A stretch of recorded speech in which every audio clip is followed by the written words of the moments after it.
Hi, ഞാൻ കഴിഞ്ഞ ദിവസം ദുബായിൽ തന്നെ ഒരു സ്ഥലത്ത് ലേബർ ക്യാമ്പിലൊന്ന് സന്ദർശിക്കാനിടയായി. അതെൻ്റെ ബിസിനസ്സിൻ്റെ ഭാഗമായിട്ട് ഞാൻ അവിടെ ഒന്ന് പോകേണ്ടി വന്നതാണ്. പക്ഷെ എനിക്കവിടെ കണ്ട കാഴ്ച ഒരുപാട് സന്തോഷവും അതിലുപരി ദുഃഖവും തോന്നി.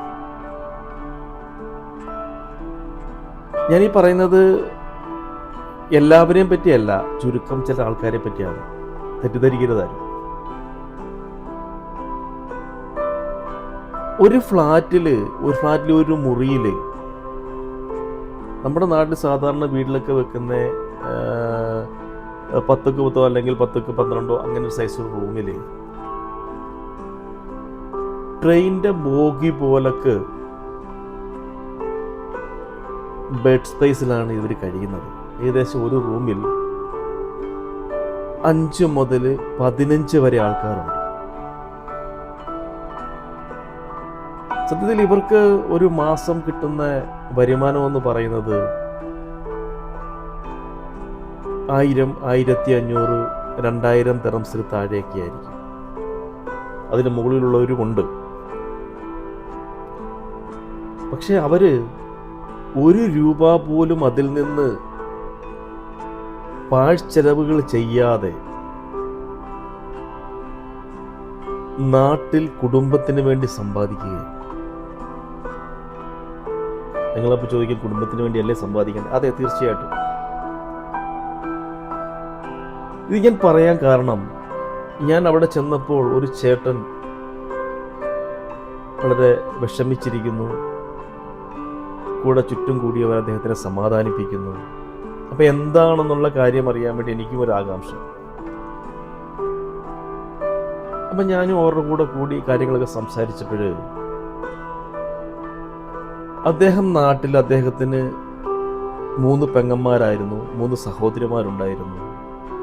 ഈ സഹോദരിമാരെ എല്ലാവരെയും നല്ല രീതിയിൽ വിവാഹം കഴിപ്പിച്ച് അവരവരുടെ സ്ഥലങ്ങളിൽ അവരെ സെറ്റാക്കി.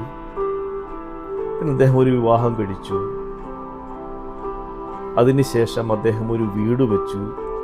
അദ്ദേഹം വീടൊക്കെ മൊബൈലിൽ കാണിച്ചു, ഭയങ്കര ഗംഭീരമായ വീട്. മക്കളുടെ പഠിത്തം ഏകദേശം ഒരു നിലയിലേക്ക് എത്തി. അദ്ദേഹത്തിന് കൊടുക്കാൻ പറ്റുന്നതിലും അധികം സാമ്പത്തികം മുടക്കിയിട്ടാണ് അദ്ദേഹം കുട്ടികളെ പഠിപ്പിച്ചിരിക്കുന്നത്.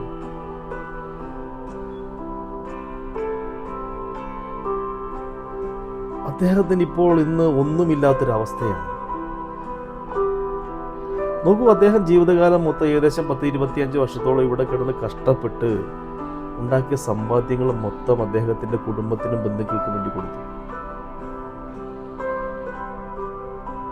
ഏകദേശം ഇനി അദ്ദേഹം ഇവിടെ കൂടുതൽ സർവീസ്, അദ്ദേഹത്തിന് എന്തൊക്കെയോ അസുഖങ്ങളും കാര്യങ്ങളൊക്കെ ഉണ്ട്. അദ്ദേഹം പറഞ്ഞു, ഇപ്പൊ അദ്ദേഹത്തിന് വീടില്ല, ബന്ധുക്കളില്ല. കാര്യം അവരുടെ സ്റ്റാറ്റസിന് അദ്ദേഹത്തിനെ പോരാ എന്നാണ് പറയുന്നത്. ദയവായി മനസ്സിലാക്കേണ്ട ഒരു കാര്യം, നാട്ടിൽ വരുമ്പോൾ നമ്മൾ പ്രവാസിയെ കാണുമ്പോൾ നമ്മൾ എല്ലാവരും വിചാരിക്കും പ്രവാസി ഭയങ്കര ധനികനാണ്, അവിടെ സുഖജീവിതമാണ്. എൻ്റെയും ധാരണ, ഞാൻ ഈ പ്രവാസത്തിലേക്ക് വരുന്നത് ഞാൻ അങ്ങനെ ചിന്തിച്ചത്. പക്ഷെ ഇവിടെ വന്നപ്പോഴാണ് ഓരോ പ്രവാസിയുടെയും ബുദ്ധിമുട്ട് കാണാൻ മനസ്സിലാക്കിയത്. ഈ പ്രവാസികൾ അത്രമേൽ കഷ്ടപ്പെട്ടിട്ടാണ്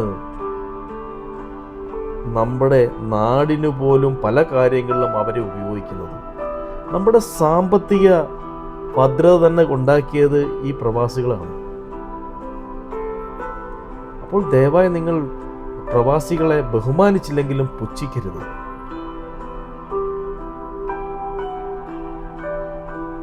പാവപ്പെട്ട മനുഷ്യര് കഷ്ടപ്പെട്ട് അവരറിയുമോ, നിങ്ങൾക്കറിയുമോ, ഇവിടെ ഈ പാകിസ്ഥാൻ സഹോദരന്മാർ നടത്തുന്ന മെസ്സിൽ നിന്നും 1 രൂപ 50 ദിർഹംസ്, 1 രൂപ 50 പൈസ, ആ 1.5 ദിർഹംസിന് മേടിക്കുന്ന ഒരു റൊട്ടി മേടിച്ച് അത് 3ആയി ഭാഗിച്ചിട്ടാണ് അവർ കഴിക്കുന്ന ഒരു ദിവസം. അപ്പോൾ ആ ഒരു ദിവസത്തെ ആഹാരമാണത്. അങ്ങനെ പോലും അവര്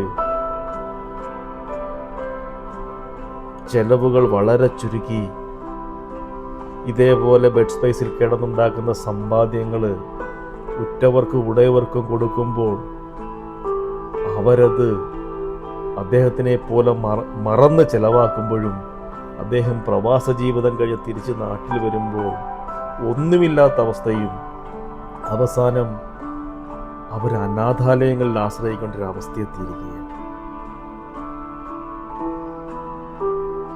നമ്മുടെ നാട്ടിൽ തന്നെ ഇപ്പം തന്നെ കുറേ ആൾക്കാർ, പ്രവാസപ്രായമായ ആൾക്കാരൊക്കെ പറയുന്നത് നമ്മൾ കേൾക്കുന്നുണ്ട്, എവിടെ അനാഥാലയത്തിൽ നിന്നാണ്.